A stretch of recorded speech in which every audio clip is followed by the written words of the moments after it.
தமிழ் முதுநிலை சுருக்கெழுத்து மே 1979. நண்பர்களே, இன்று உங்கள் அனைவரையும் சந்திப்பதில் நான் மிகுந்த மகிழ்ச்சி அடைகிறேன்.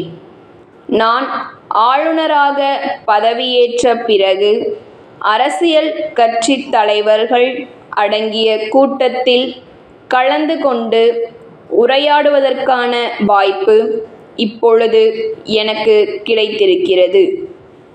இந்த கூட்டத்தில் தேர்தல் நடத்தை விதிமுறைகளை குறித்து நாம் ஆலோசனை செய்ய இருக்கிறோம்.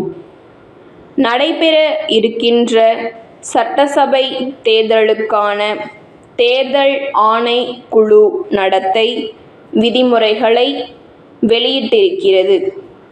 நீங்கள் இங்கு வருகை தந்திருக்கின்ற காரணத்தினாலேயே அந்த விதிமுறைகளை பின்பற்றுவதற்கு அனைவரும் ஒப்புக்கொண்டு விட்டீர்கள் என்பது தெளிவாக தெரிகிறது.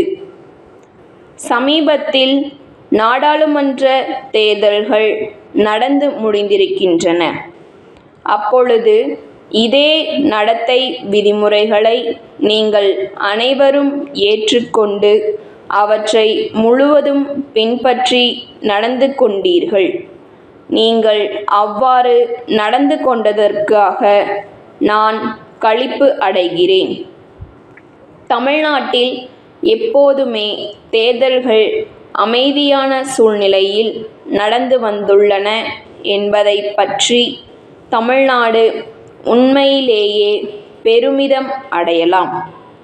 இப்போது நடக்கவிருக்கும் சட்டசபை தேர்தலின் போதும் அதே மரபை நீங்கள் நிலைநாட்டுவீர்கள் என்பதில் எனக்கு துளியும் சந்தேகம் கிடையாது என்பதை தெரிவித்துக் கொள்கிறேன். அரசியல் கட்சிகள் பின்பற்ற வேண்டிய நடத்தை விதிமுறைகளை தவிர செய்தித்தாள்களும் தாமாகவே முன்வந்து தங்களுக்கு என்று நடத்தை விதிமுறைகளை ஏற்றுக்கொள்ள வேண்டுமென்று கருதுகிறேன்.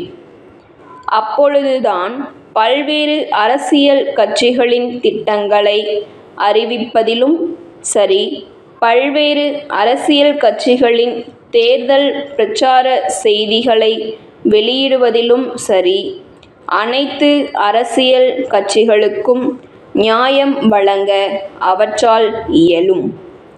தங்களுக்கு இருக்கின்ற அரசியல் உரிமைகளை குறித்து இந்திய குடிமக்கள் அனைவரும் நன்றாக அறிந்திருக்கிறார்கள். இதை அண்மையில் நடைபெற்ற தேர்தல்கள் நமக்கு எடுத்துக்காட்டி இருக்கின்றன.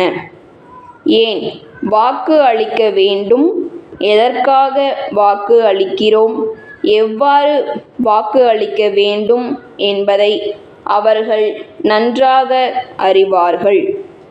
இதை நீங்கள் கருத்தில் கொள்ள வேண்டுமென்று நான் கேட்டுக்கொள்கிறேன். உங்கள் தேர்தல் பிரச்சாரத்தில் தனிப்பட்டவர்களை பழித்து பேசக்கூடாது.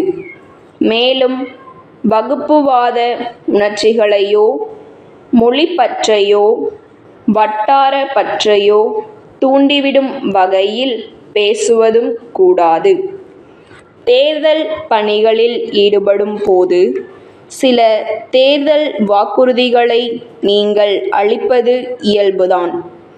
ஆனால் அவ்வாறு நீங்கள் அளிக்கும் வாக்குறுதிகள் நியாயமாகவும் இருக்க வேண்டும், பொறுப்பு உணர்வுடனும் இருக்க வேண்டும் என்று நான் கருதுகிறேன். நிறைவேற்ற இயலாத வாக்குறுதிகளை தேர்தல் காலத்தில் நாம் பெரும்பாலும் வாரி வழங்குகின்றோம். அவற்றை நாம் நிறைவேற்ற முடியாத போது மக்கள் பெருத்த ஏமாற்றம் அடைகின்றனர். அதன் காரணமாக அவர்கள் தாங்கள் ஏமாற்றப்பட்டதாக கருதுகிறார்கள். அதன் விளைவாக மக்கள் ஜனநாயக நடைமுறையில் நம்பிக்கை இழந்துவிடவும் கூடும் என்பதை இச்சமயத்தில் தங்கள் கவனத்திற்கு கொண்டுவர விரும்புகிறேன். மாயவரம் புகைவண்டி நிலைய சாலையிலுள்ள தாமோதரனிடமிருந்து தஞ்சாவூர் நாதன் சகோதரர்களுக்கு 8 பிப்ரவரி 1971 தேதியிட்ட கடிதம். அன்புடையீர், தங்கள் கடிதம் கிடைத்தது. என்னுடைய வீட்டிலும் என்னுடைய கடையிலும் மின்சார விளக்குகளை பொருத்துவதற்கு தேவையான பொருட்களின் விவரங்களை அனுப்பி இருப்பதற்காக நான் நன்றி தெரிவித்துக் கொள்கிறேன். என்னுடைய கடையில் கூடிய விரைவில் மின்சார விளக்குகளை பொருத்த வேண்டுமென்று விரும்புகிறேன். கடைக்கு சாதாரண மின் விளக்குகளை பொருத்தினால் போதுமானது. ஆனால் என்னுடைய வீட்டிற்கு விளக்குகளை போடும் பொழுது அலங்கார விளக்குகளை போட வேண்டுமென்று விரும்புகிறேன். எனவே தாங்கள் தங்கள் பிரதிநிதியை உடனடியாக அனுப்புமாறு கேட்டுக்கொள்கிறேன்.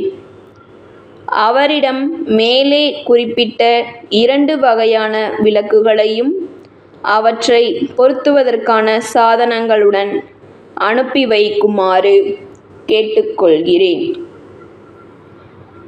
என்னுடைய நண்பரின் வீட்டில் பொருத்தப்பட்ட விளக்குகள் 2 வாரங்களுக்குள் கெட்டுவிட்டன.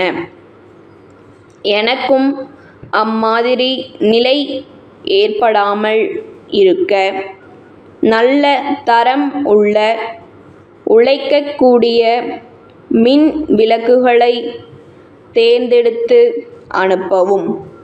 தங்கள் நம்பிக்கையுள்ள. ஓகே ஃப்ரெண்ட்ஸ், நம்ம வீடியோ பிடிச்சிருந்து அப்படின்னா லைக் பட்டனை கிளிக் பண்ணிக்கோங்க. நம்ம சேனலில் போடுற வீடியோஸ் உங்களுக்கு தொடர்ந்து வரணும், சப்ஸ்கிரைப் பண்ணிக்கோங்க. அப்படியே பக்கத்தில் இருக்க பெல் ஐக்கானையும் கிளிக் பண்ணிக்கோங்க. ஃபாலோ பண்ணாதீங்க, ஃபாலோ பண்ணிக்கோங்க. உங்கள் ஃப்ரெண்ட்ஸ்க்கும் வீடியோவை ஷேர் பண்ணிக்கோங்க. Okay friends, thank you.